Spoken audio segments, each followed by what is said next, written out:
Hello friends, स्वागत है आपका आपके अपने चैनल स्टडी जीके जीएस में। देखिए, आप जैसा कि जानते हैं, मैं आप सभी को शिक्षण एवं शोध अभिवृत्ति से संबंधित महत्वपूर्ण जितने भी आपके एमसीक्यूज़ हैं जो आपकी विगत वर्षों की परीक्षाओं में आ चुके हैं वो मैं आपके करा रही हूँ। और ये जो आपके एमसीक्यूज़ हैं ये आपके पीजीटी यानी यूपी पीजीटी आपका जो एजुकेशन विषय है, या आपका सीटेट है, टेट है, या आपका एचटेट है, या आपके असिस्टेंट प्रोफेसर की जितनी भी परीक्षाएँ हैं जिसमें आपका शिक्षण से या शोध से संबंधित आपके एमसीक्यूज़ आते हैं, या आपके जो नेट है यानी एनटीए नेट या यूजीसी नेट, तो उन सभी में ये समान रूप से उपयोगी प्रश्न रहेंगे। तो आइए शुरुआत करते हैं। देखिए, मैं यहाँ से आपका ये सारा करा चुकी हूँ अपनी पहली वीडियो में। ये सारे एमसीक्यू हमने अपनी वीडियो नंबर 1 में ले लिए थे और अब मैं आपकी वीडियो नंबर 2 स्टार्ट करने जा रही हूँ। ये आप देख सकते हैं मैंने कितना सारा मटेरियल जो ऑलरेडी करा दिया है। तो देखिए, अब हम आपके यहाँ से स्टार्ट करने वाले हैं क्वेश्चन नंबर 43 से। तो आइए शुरुआत करते हैं। सबसे पहला जो अपना प्रश्न है उसे देख लेते हैं।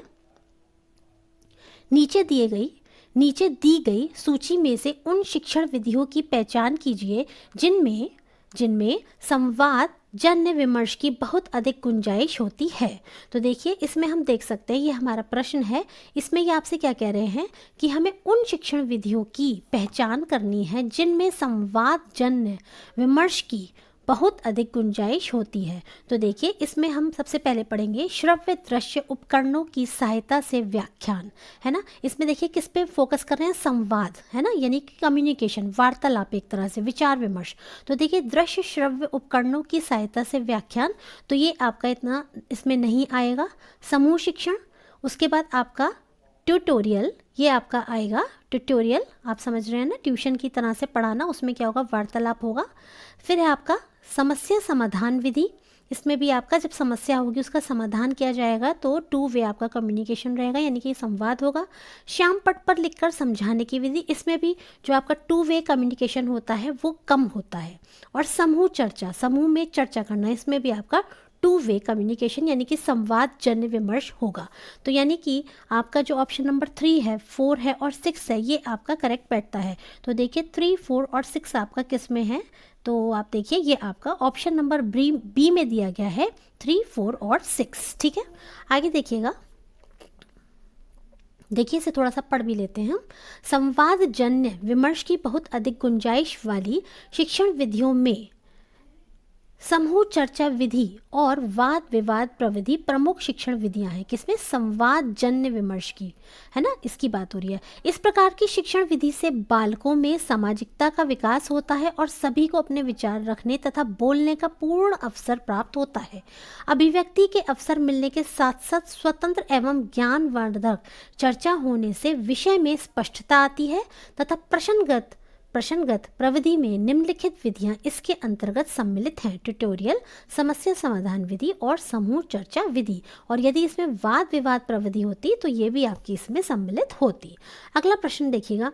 नीचे 2 स्तंभ दिए गए हैं। स्तंभ ए को आपको स्तंभ 2 में पद्धति के फोकस की सूची दी गई है ना, यानी इन शॉर्ट आपको स्तंभ ए से आपको सूची ए को सूची 2 से सुमेलित करना है। तो देखिए, इसको हम देख लेते हैं। सबसे पहले आइए शुरुआत करते हैं।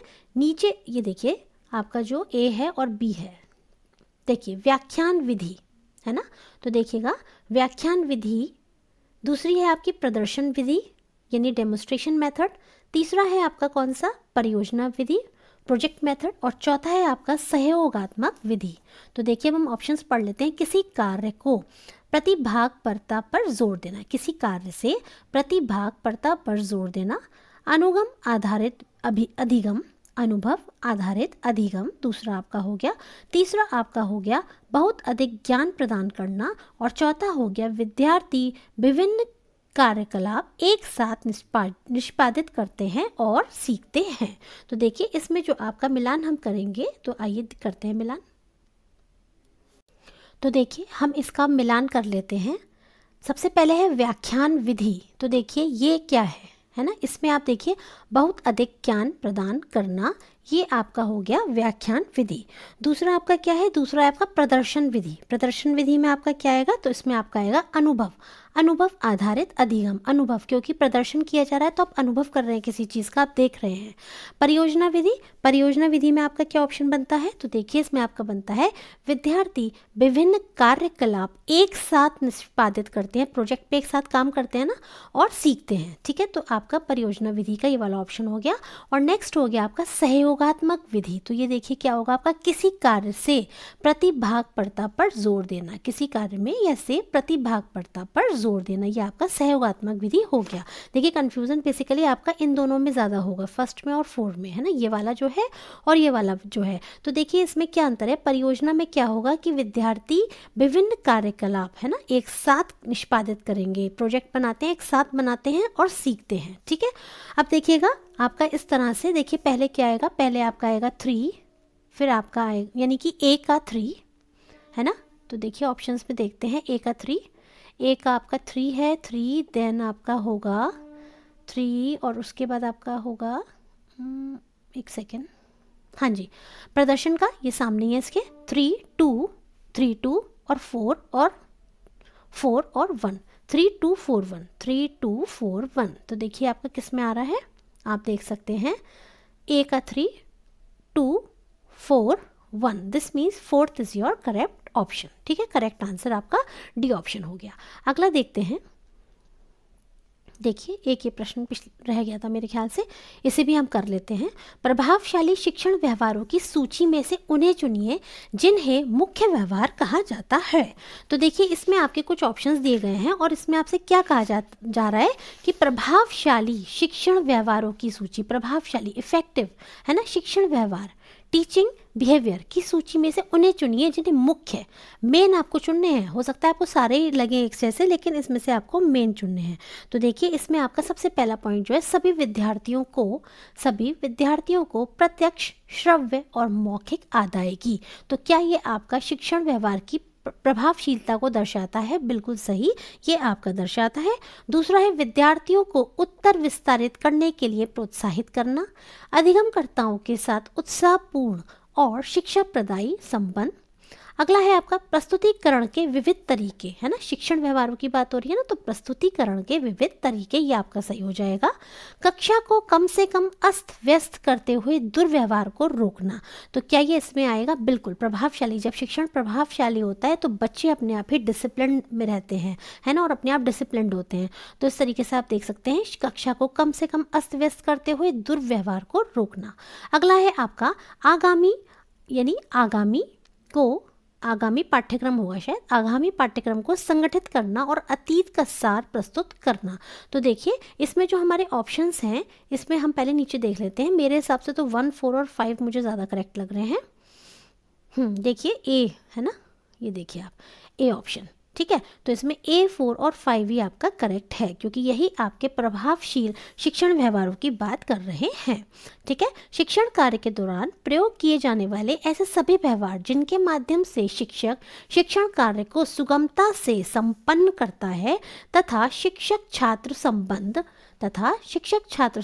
शिक्षण व अधिगम के अनुकूल रहते हैं, है ना, प्रभावशाली शिक्षण व्यवहार कहलाते हैं।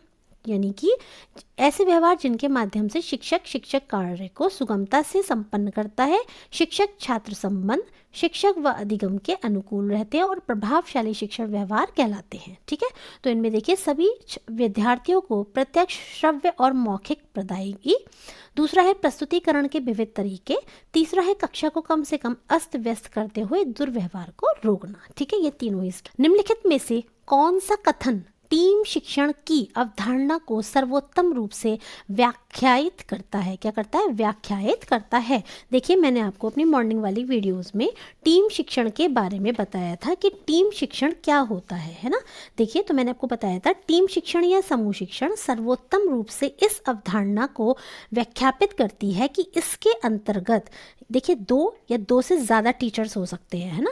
और देखिए इसमें क्या होता है, वो अपनी विशेषता, है ना, या विशेषज्ञता कहना चाहिए, उसके अनुसार कक्षा में पढ़ाते हैं। जैसे मैंने आपको कल उदाहरण देके बताया था अपनी वीडियोस में कि मान लीजिए एक ही क्लास में 4 टीचर पढ़ा रहे हैं, कोई साइंस पढ़ा रहा है, कोई मैथ्स पढ़ा रहा है, और कोई आपका हिंदी पढ़ा रहा है, कोई विज्ञान पढ़ा रहा है ना, या आपका सोशल्स पढ़ा रहा है। तो वो जिस सब्जेक्ट में ट्रेंड हैं, है ना, या जिस सब्जेक्ट में उनको अपने विषय में विशेषज्ञता है, उसके आधार पर, उसके हिसाब से वो क्लास में पढ़ा रहे हैं। तो यही आपका एक टीम शिक्षण का उदाहरण है।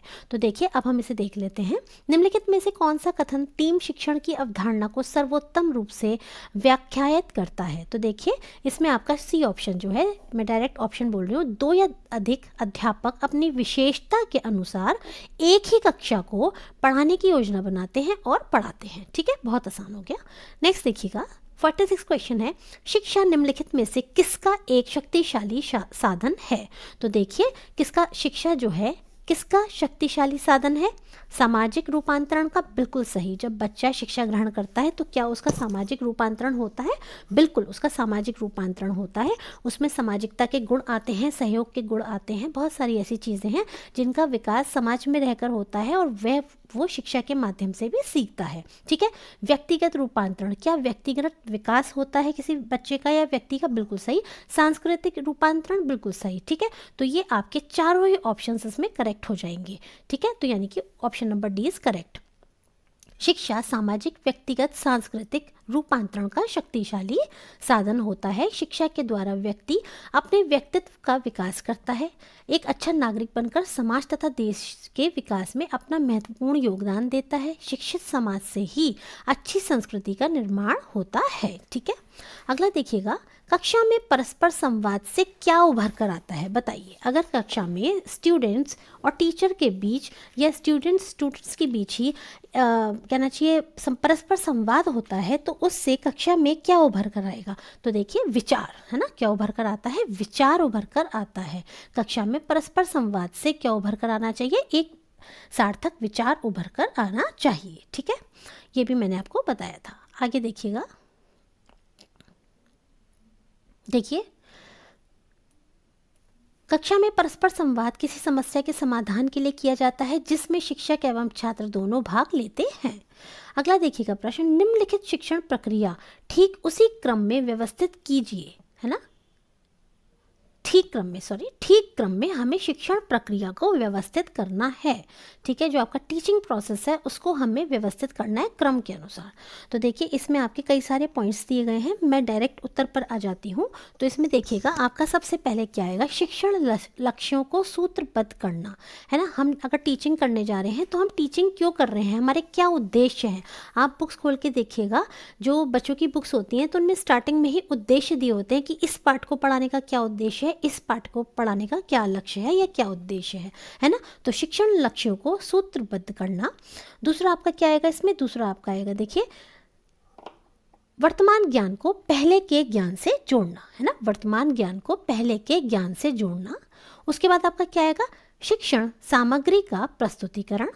चौथा आपका क्या आएगा? पुनर्शिक्षण, फिर आपका आएगा मूल्यांकन। क्या आएगा? मूल्यांकन। और फिर आपका आएगा पुनर्शिक्षण। ठीक है, पुनर्शिक्षण। तो इस तरीके से आपके ये जो है 5 पॉइंट हो जाते हैं। और देखिए 4, फिर है आपका 1। तो देखिए यहाँ से आप देख लीजिए 4, 1, ठीक, 5, फिर है आपका, हाँ ठीक है, फिर है आपका 2, ठीक है, फिर है आपका 3। सही है। तो इस तरह से जो आपका ऑप्शन नंबर डी है वो आपका करेक्ट हो जाएगा। ठीक है, शिक्षण प्रक्रिया के ठीक क्रम निम्नलिखित हैं। शिक्षण लक्ष्यों को सूत्रबद्ध करना, वर्तमान ज्ञान को पहले के ज्ञान से जोड़ना, शिक्षण सामग्री का प्रस्तुतिकरण, मूल्यांकन और पुनर्शिक्षण। ठीक है, आगे देखिएगा, निम्नलिखित में से शिक्षण का सर्वोत्तम ढंग कौन सा है?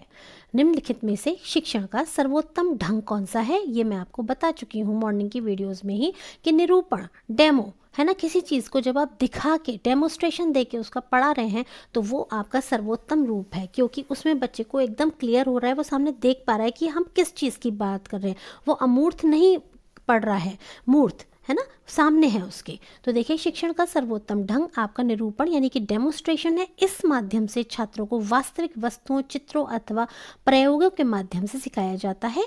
इस विधि के अंतर्गत शिक्षक पढ़ाते समय उदाहरणों व प्रयोगों के माध्यम से किसी तथ्य के सभी पक्षों का स्पष्टीकरण, प्रमाणीकरण व प्रदर्शन इत्यादि कक्षा में विद्यार्थियों के मध्य करता है। ठीक है, नेक्स्ट देखिएगा, निम्नलिखित में से कौन सा शिक्षण का पूर्व निर्धारित स्तर नहीं है।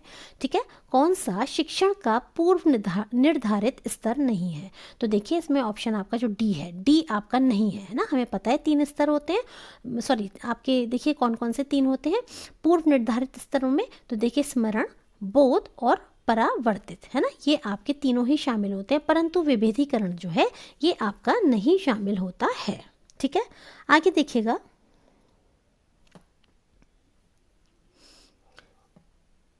फिर से ये मिलान आ गया है आपका, मिलान देख लेते हैं हम नेक्स्ट पेज पर। ये देखिए,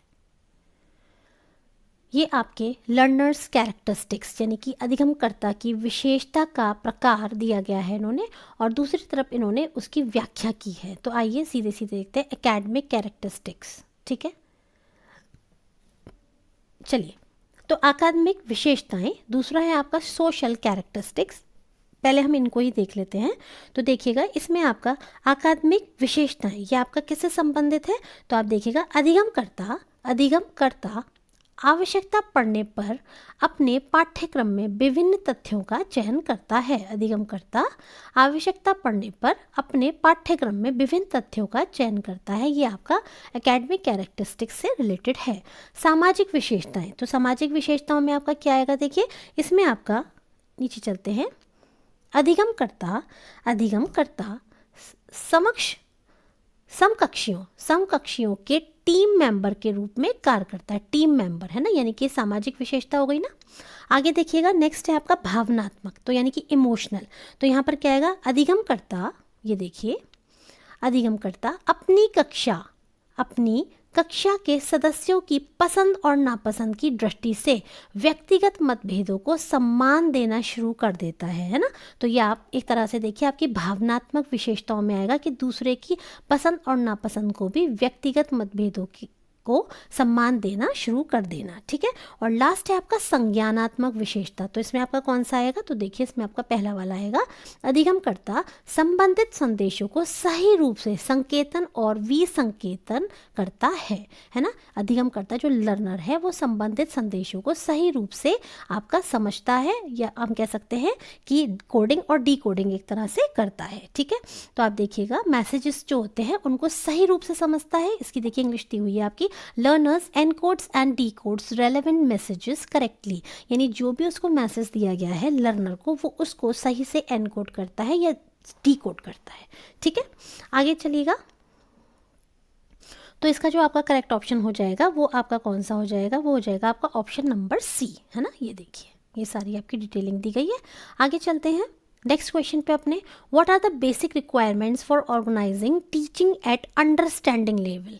अंडरस्टैंडिंग लेवल समझ रहे हैं कौन सा है, अवबोध स्तर, है ना। देखिए यहाँ दिया होगा, ये रहा अवबोध स्तर की बात यहाँ पर हो रही है कि यहाँ पर what are the basic requirement क्या होगी, यदि हमें अवबोध स्तर पर शिक्षण आयोजित करना है तो क्या क्या आवश्यकताएं होंगी।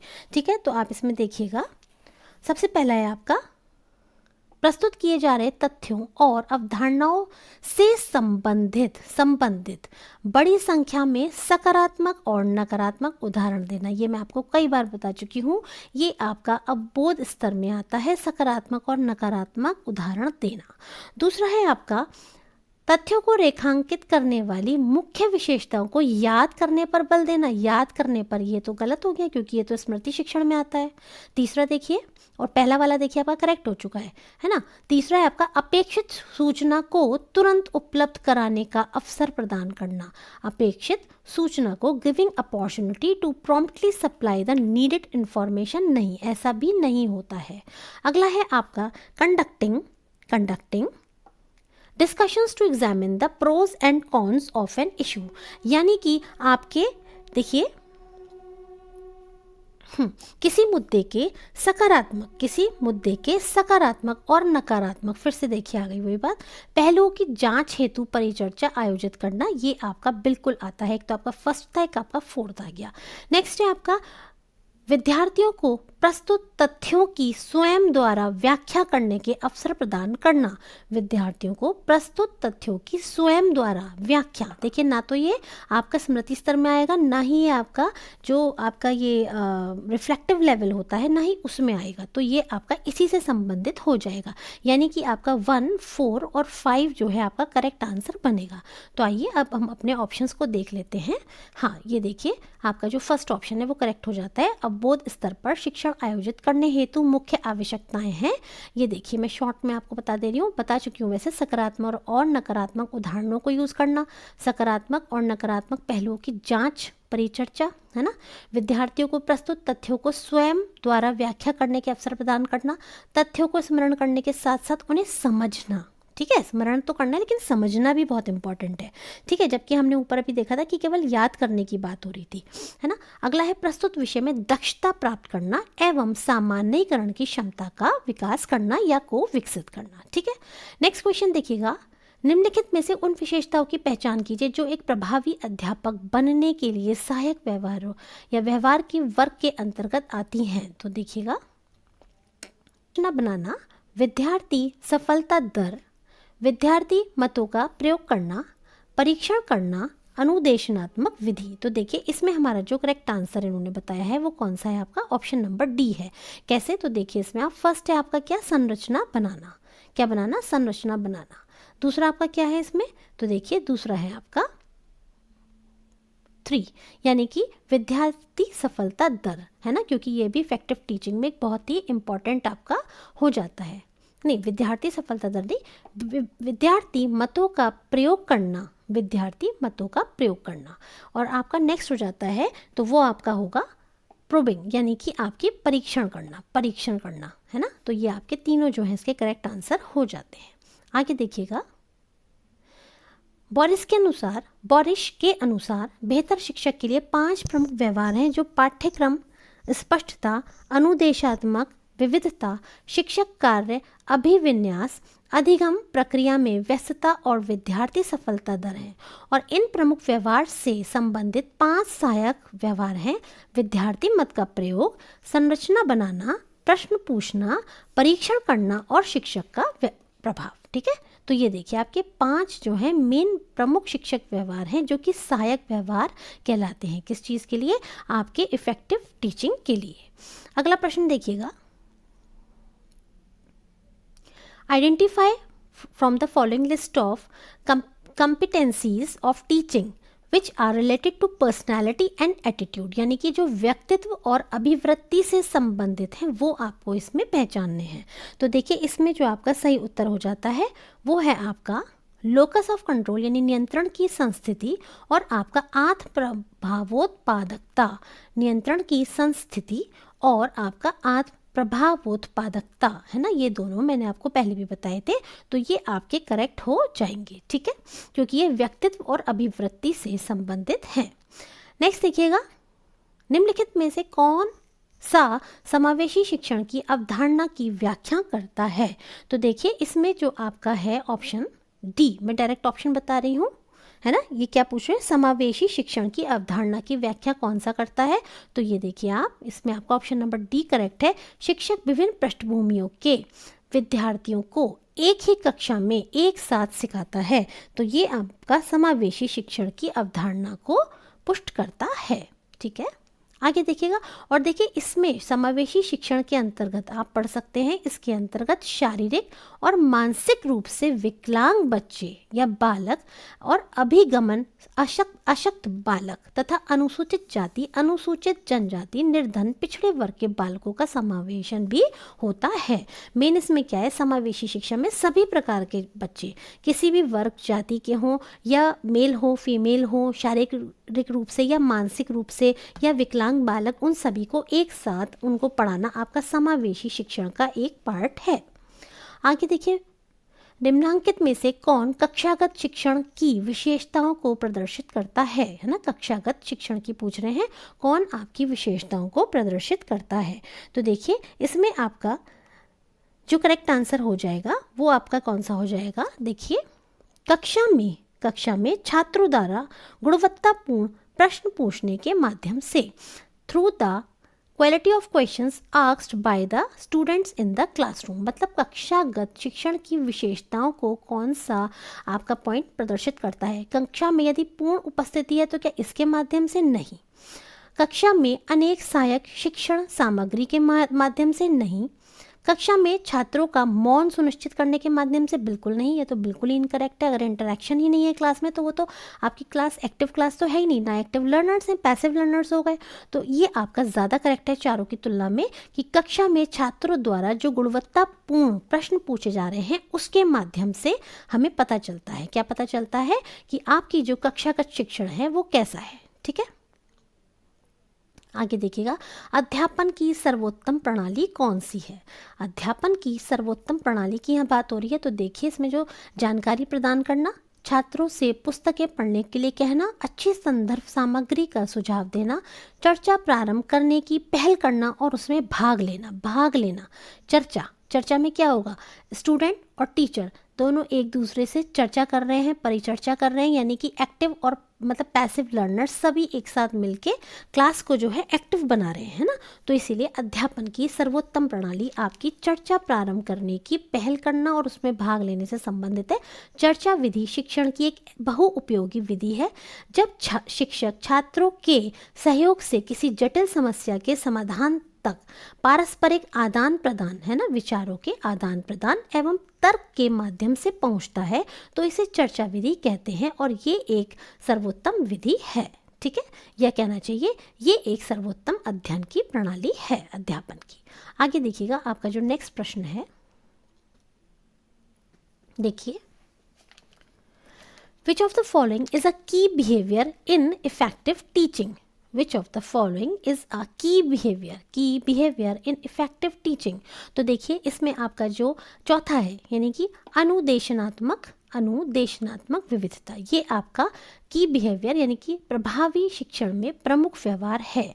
अब देखिए चार जो पॉइंट्स हैं उनमें से क्यों हैं, देखिए पहला इन्होंने क्या है, प्रश्न पूछना, विद्यार्थियों के विचारों एवं अवदान का अनुप्रयोग, तीसरा है आपका संरचना और चौथा है आपका अनुदेशनात्मक विविधता। तो देखिए इसे देख लेते हैं।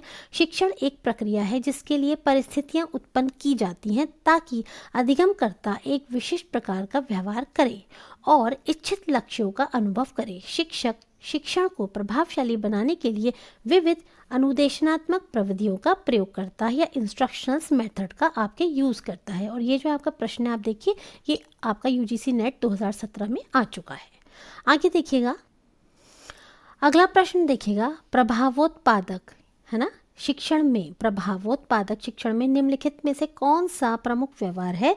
तो देखिए मैं आपको डायरेक्ट आंसर बता रही हूँ। उन अधिगमकर्ताओं को विचार स्पष्ट करना यानी उन लर्नर्स को अपने विचारों को स्पष्ट करना जिनकी समझ का स्तर भिन्न हो सकता है, यानी कि जो समझ है उनका जो इंटेलेक्चुअल लेवल है वो अलग अलग है, लेकिन उन लर्नर्स को आप अपने यदि विचारों को स्पष्ट रूप से बता पाते हैं तो ये आपकी इफेक्टिव टीचिंग का एक पार्ट है ना, मेन पार्ट है। अब देखिए इसमें और इसके अलावा क्या क्या है, छात्रों को स्वयं अपने या अन्य छात्रों के उत्तर की विवेचना के लिए प्रोत्साहित करना, छात्र द्वारा अपनी कथित बात का सारांश बनाना, शिक्षक भावी आयोजन के उद्देश्य से टिप्पणियां करता है। लेकिन देखिए इन चारों में से ये आपका जो मेथड है, ये आपका मेथड नहीं, जो आपका पॉइंट है ये सबसे ज़्यादा आपका ऐसा प्रतीत होता है कि आपका जो इफ़ेक्टिव टीचिंग है उसका जो है ये एक मेन पॉइंट है कि अपनी बात आप जिन तक पहुंचाना चाह रहे हैं आप उन तक अपनी बातों को पहुंचा पा रहे हैं। ठीक है, आगे देखिएगा,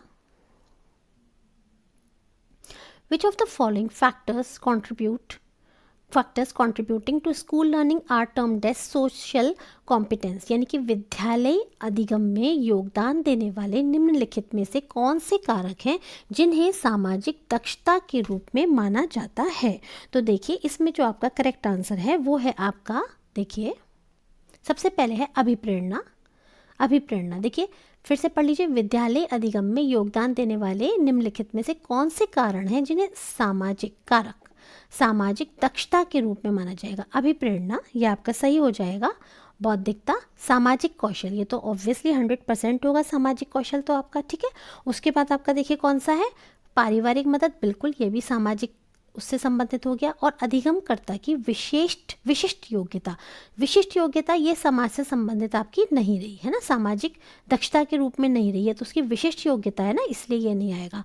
तो देखिए गिवन ऑप्शंस में से हम देख लेते हैं हमारा कौन सा जो है मोस्ट अप्रोप्रिएट ऑप्शन बैठेगा। ये देखिए फर्स्ट, ये देखिए ए, सी और डी है ना, ये देखिए ए, सी और D, A, C and D, अभिप्रेरणा है ना। डी तो मैंने आपका बिल्कुल एलिमिनेट कर ही दिया था, यानी कि डी नहीं सॉरी ई, तो ई जिसमें भी आएगा वो तो आपका कट हो ही जाएगा है ना। ए है ये आपका, तो देखिए इसमें ए नहीं है, ऐसे अब एलिमिनेट कर दीजिए। अब आप देखिए ए दोनों में ही है, सी भी दोनों में है, लेकिन बी और डी में से हमें एक का चुनाव करना है। तो देखिए बी क्या है, बौद्धिकता, और डी क्या है आपका, पारिवारिक मदद। यहाँ आप क्या कह रहे हैं, सामाजिक है ना, सामाजिक उसकी बात हो रही थी ना कि सोशल कॉम्पिटेंस की बात हो रही थी, सामाजिक दक्षता, तो यहाँ पर फैमिली वाला जो है वो आपका करेक्ट हो जाएगा। इसीलिए आपका कौन सा वाला ऑप्शन करेक्ट है, ए वाला जो आपका ऑप्शन है वो आपका ज़्यादा करेक्ट यहाँ पर होगा। अगला देखिएगा, ये देखिए इसका एक्सप्लेनेशन भी दिया है। सामाजिक दक्षता के अंतर्गत सामाजिक संवेदनात्मक, संज्ञानात्मक तथा व्यवहारात्मक कौशल आते हैं। अतः विद्यालय अधिगम में योगदान देने वाले कारक कौन कौन से हैं, अभिप्रेरणा, सामाजिक कौशल और पारिवारिक मदद, ठीक है। अगला देखिएगा, निम्नलिखित में से कौन सी अध्यापक प्रवीणता व्यक्तित्व और अभिवृत्ति के अनुक्षेत्र से संबंधित है। किससे संबंधित है ये, व्यक्तित्व है ना। कौन सी अध्यापक प्रवीणता और व्यक्तित्व और अभिवृत्ति, अध्यापक प्रवीणता, व्यक्तित्व और अभिवृत्ति से संबंधित है। तो इसमें आपका जो करेक्ट पॉइंट है वो मैं आपका बता दे रही हूँ। ये देखिए ए ऑप्शन है, नियंत्रण और आत्म सामर्थ्य की संस्थिति, locus of control and self efficiency, ठीक है। तो देखिए ये आपका करेक्ट हो जाएगा। प्रबंधन तो टीचर करता ही नहीं है ना, और नियोजन से भी कोई मतलब नहीं है, लेकिन यहाँ पर आपका जो है नियंत्रण और आत्म सामर्थ्य की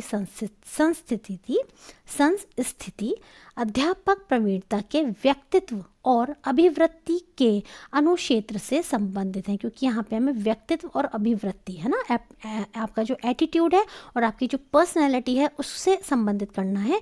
तो इसीलिए आपका ये ज़्यादा कंट्रोल है, करेक्ट है कहना चाहिए, locus of control and self efficiency. Next देखिएगा, in the spectrum of teaching methods given below which are considered dialogic यानी संवाद परक है ना। डायलॉजिक का मतलब जिससे कहते हैं ना डायलॉग, तो उसी से है संवाद, डायलॉजिक संवाद परक है ना। तो देखिए कौन कौन से हैं, कौन सी शिक्षण विधियां हैं। प्रयोगशाला कार्य में क्या डायलॉग्स का प्रयोग होता है, नहीं, इसमें नहीं होता है आपका। दूसरा आपका कौन सा है, देखिए तो दूसरा है आपका डेमोस्ट्रेशन, क्या इसमें आपका डायलॉग्स होते हैं, डायलॉग समझ रहे हैं ना, इसने ये कहा तो उसने ये कहा, फिर उसने ये कहा तो इसने ये कहा, ये वाली चीज़ इसमें भी नहीं होता है। नेक्स्ट है आपका ट्यूटोरियल्स में बिल्कुल ऑब्वियसली होगा है ना, ट्यूशन आप पढ़ते हैं तो उसमें होता है ना कि आप बोल रहे हैं फिर स्टूडेंट्स को आपने, ठीक। नेक्स्ट है आपका समूह चर्चा, बिल्कुल इसमें भी आपका होगा है ना, समूह चर्चा में भी होगा। जबकि प्रोजेक्ट वर्क, परियोजना कार्य, क्या इसमें होगा, इसमें आपका नहीं होगा है ना, क्योंकि प्रोजेक्ट वर्क है, ठीक, प्रोजेक्ट बनाना है आपको। तो इस तरह से आपके सी और डी करेक्ट हो जाएंगे, सी और डी आपके इसमें दिए गए हैं, option number A is your correct answer. Next देखिएगा, देखिए हो सकता है आपको थोड़े से टिपिकल लग रहे हो, थोड़े से डिफ़िकल्ट लग रहे हो, लेकिन अगर आप इनको कर लेते हैं ना तो ये आपको ना बहुत हेल्पफुल रहेंगे, क्योंकि इससे फिर आप टिपिकल से टिपिकल क्वेश्चन भी एग्जाम में आसानी से सॉल्व कर लेंगे। और देखिए ये जो आपका यूनिट है ना बहुत इंपॉर्टेंट है, इसमें आपका पूरा 10 नंबर के प्रश्न आते हैं, ठीक है। अगला देखिएगा, निम्नांकित में से प्रभावी शिक्षण व्यवहार का आधार है।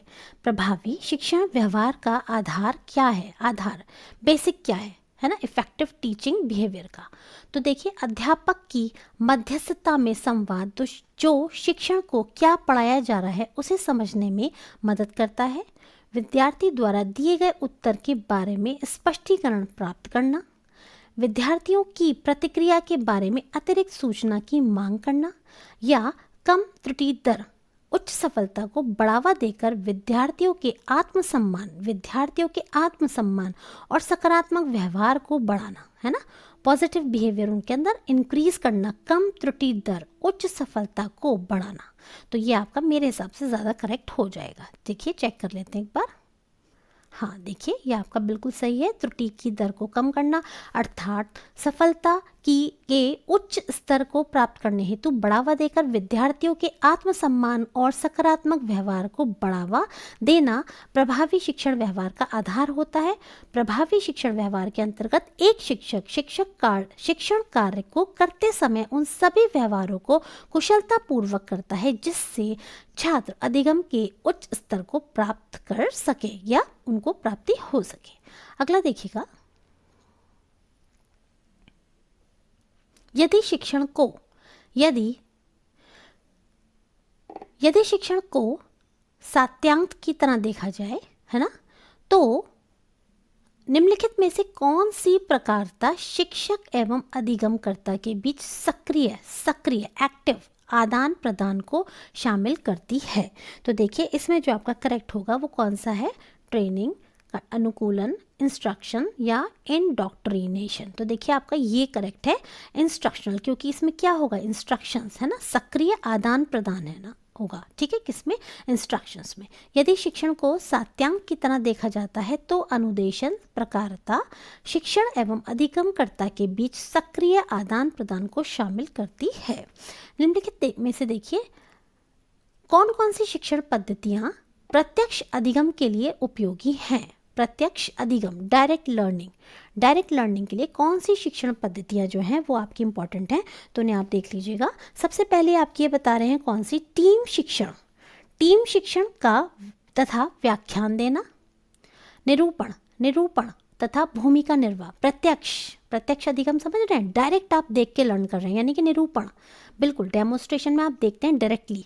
भूमिका निर्वाह, जैसे कि कोई बच्चा जो है मान लीजिए इंदिरा गांधी का या मान लीजिए सुभाष चंद्र बोस जी का रोल प्ले कर रहा है, तो आप उसे सीख रहे हैं कि उनका क्या कैरेक्टर था, कैसे दिखते थे, क्या उनकी सोच थी, ठीक है, वो आपको ये क्या है, प्रत्यक्ष अधिगम है। तो आपका एक तो सेकंड पॉइंट हो गया, है ना, ए आपका कट गया, देखिए ए जिसमें है, चलिए अभी आगे और देख लेते हैं फिर एलिमिनेट करेंगे। तीसरा है आपका दृश्य श्रव्य के उपयोग तथा उसके बिना व्याख्यान देना, दृश्य श्रव्य के उपयोग तथा उसके बिना आपका व्याख्यान देना, उसके बिना, तो ये आपका कट हो गया, ठीक, पहला वाला भी आपका कट हो गया। उसके अलावा है कार्यशाला एवं दत्त कार्यों में प्रतिभागिता, तो ये आपका करेक्ट हो जाएगा क्योंकि प्रत्यक्ष हो गया ना, डायरेक्टली आप कर रहे हो प्रतिभाग। नेक्स्ट है आपका मूक्स तथा अनुभाविक ह्यूरिस्टिक्स पहल, ठीक है, तो ये भी आपकी अनुभव, देखिए अनुभव मूक्स, तो ये भी आपका हो जाएगा, प्रत्यक्ष अधिगम की बात हो रही है। फिर है आपका अंतक्रियात्मक प्रस्तुतिकरण, तो क्या आपका ये आएगा, ये आपका नहीं आएगा। तो इस तरीके से आप देखिएगा आपका बी और डी और ई ये करेक्ट होना चाहिए। तो देखिए पहले ही ऑप्शन में है B, D and E, this means your option number A is your correct answer, ठीक है। देखिए ये देखिए ये आपका करेक्ट हो गया। अभी मैंने बताया था निरूपण तथा भूमिका निर्वाह, कार्यशाला और दत्त कार्यों में प्रतिभागिता एवं मूक्स तथा अनुभाविक ह्यूरिस्टिक्स पहल इत्यादि शिक्षण पद्धतियाँ प्रत्यक्ष अधिगम के लिए उपयोगी होती हैं। अधिगम शैली से अभिप्राय अधिगम के लिए अपनाए गए ऐसे तरीके या साधन या पद्धतियाँ हैं जिससे एक अधिगमकर्ता यानी एक लर्नर को किसी अधिगम परिस्थिति में अपने सामर्थ्य तथा अधिगम उद्देश्य के अनुरूप अच्छे अधिगम परिणामों की प्राप्ति हो सके। इन शॉर्ट यहाँ पे डायरेक्ट मेथड पूछे थे, तो डायरेक्ट में आप वो सभी मेथड्स यूज़ करेंगे जिसमें आप देखते हैं या खुद महसूस करते हैं या आप खुद अनुभव करते हैं, वो सारे या जिसमें आप खुद इन्वॉल्व होते हैं, वो आपके डायरेक्ट मेथड हो गए, ठीक है। अगला देखिएगा, शिक्षण में निम्नलिखित में से कौन से अधिगम परिणाम अवबोध स्तर पर प्रयुक्त होते हैं। अवबोध स्तर, फिर से आगे देखिए बीच का लेवल, तो देखिए तथ्यों को लंबे समय तक प्रत्यस्मरण और धारण रखना नहीं, ये आपका स्मृति लेवल हो गया। तथ्यों के मध्य संबंध, ये मैं आपको बता चुकी हूँ, अवबोध स्तर का है संबंध, ठीक। और स्वरूप देखना, ये आपका इसका ही आंसर हो गया। विचारों का रचनात्मक निर्माण, विचारों का नहीं, ये तो हाई लेवल में आ गया ना आपका, ये भी नहीं हुआ। तथ्यों और सूचना पर प्रभुत्व, ये भी नहीं है। तो आपका बेस्ट ऑप्शन बनता है ऑप्शन नंबर बी। शिक्षण के स्तर में तथ्यों के मध्य संबंध और स्वरूप देखने संबंधी अधिगम परिणाम अवबोध स्तर पर प्रयुक्त होते हैं। और देखिए इसके दो प्रतिपादक थे आपके, कौन थे? मॉरिसन, हेनरी सी मॉरिसन थे। इस समझ में तथ्यों को केवल याद रखना आवश्यक नहीं है, बल्कि उनको समझना भी आवश्यक है। इस स्तर पर सामान्यीकरण की क्षमता को विकसित किया जाता है ना। और ये देखिएगा, सामान्यीकरण करने का अर्थ होता है अवधारणा, सिद्धांत, परिभाषाएं आदि को समझना। ठीक है।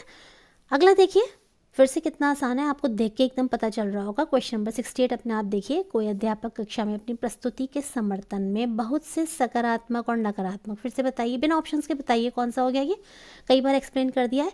तो ये आपका अवबोध स्तर हो गया। कौन सा हो गया? अवबोध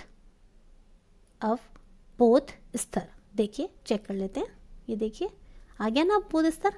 तो देखो थोड़ा सा ना आपको वर्डिंग्स पकड़ने पड़ेंगे, सकारात्मक, नकारात्मक, है ना, संबंध, है ना, और ये इलस्ट्रेशंस जहाँ पे आपकी इस तरह से होंगी, वो आपके सब अवबोध स्तर से रिलेटेड हैं। ठीक है, ये देखिए सकारात्मक उदाहरण, नकारात्मक उदाहरण। ठीक, चलिए अगला करते हैं। ज्ञान तक पहुँचने की किस विधि में संयुक्त रूप से, बहुत आसान है, विशिष्ट से सामान्य की ओर और सामान्य से विशिष्ट की ओर, बताइए। ये मैं आपको बता चुकी हूँ मॉर्निंग वाली वीडियोस में। ये हमने किस में पढ़ा था? साइंटिफिक मेथड में, वैज्ञानिक विधि में हम विशिष्ट से सामान्य की ओर और सामान्य से विशिष्ट की ओर पढ़ते हैं। यानी कि वैज्ञानिक विधि में आगमनात्मक विधि और निगमनात्मक विधि दोनों का ही कॉम्बिनेशन होता है। ठीक है, अगला देखिए। अच्छा, ये और देखिए आप, विशिष्ट से समान की ओर, स्पेसिफिक, S2G आपका क्या है? आगमनात्मक विधि। कौन सी विधि है? आगमनात्मक विधि। और यदि हम बात करते हैं किसकी? G2S, उल्टा, सामान्य से विशिष्ट की ओर, G2S, तो ये आपकी क्या है? निगमनात्मक विधि। ठीक है, निगमनात्मक विधि। ठीक, चलिए अगला देखिए। प्रभावी शिक्षण निम्नलिखित में से क्या है? प्रभावी शिक्षण निम्नलिखित में से क्या है? शिक्षक का संतोष, शिक्षक की ईमानदारी तथा प्रतिबद्धता, शिक्षक का छात्रों को पढ़ाना और समझना, व्यावसायिक श्रेष्ठता के प्रति शिक्षक की रुचि। तो देखिए इसमें सबसे अप्रोप्रिएट जो आपका आंसर बन जाएगा वो आपका कौन सा बनेगा? ऑप्शन नंबर डी बनेगा। शिक्षक का छात्रों को पढ़ाना और समझाना, है ना, ये आपका प्रभावी शिक्षण है। ठीक है, शिक्षक का संतोष, ईमानदारी, ये तो सब उसकी कैरेक्टर की बात आ गई, लेकिन प्रभावी शिक्षण में आपका यही आएगा। ठीक है, चलिए तो देखिए अभी मैं इसे यहाँ पर एंड कर रही हूँ। इसमें भी और काफ़ी सारे क्वेश्चंस हैं, उनको अब हम कल अपनी नेक्स्ट वीडियो में देख लेंगे। तो यदि आपको मेरे समझाने का तरीका अच्छा लग रहा हो और यदि आपको मेरी वीडियोस पसंद आ रही हो तो आप चैनल को लाइक और सब्सक्राइब कीजिएगा और अपने सुझावों को कमेंट्स के माध्यम से बताइएगा। धन्यवाद।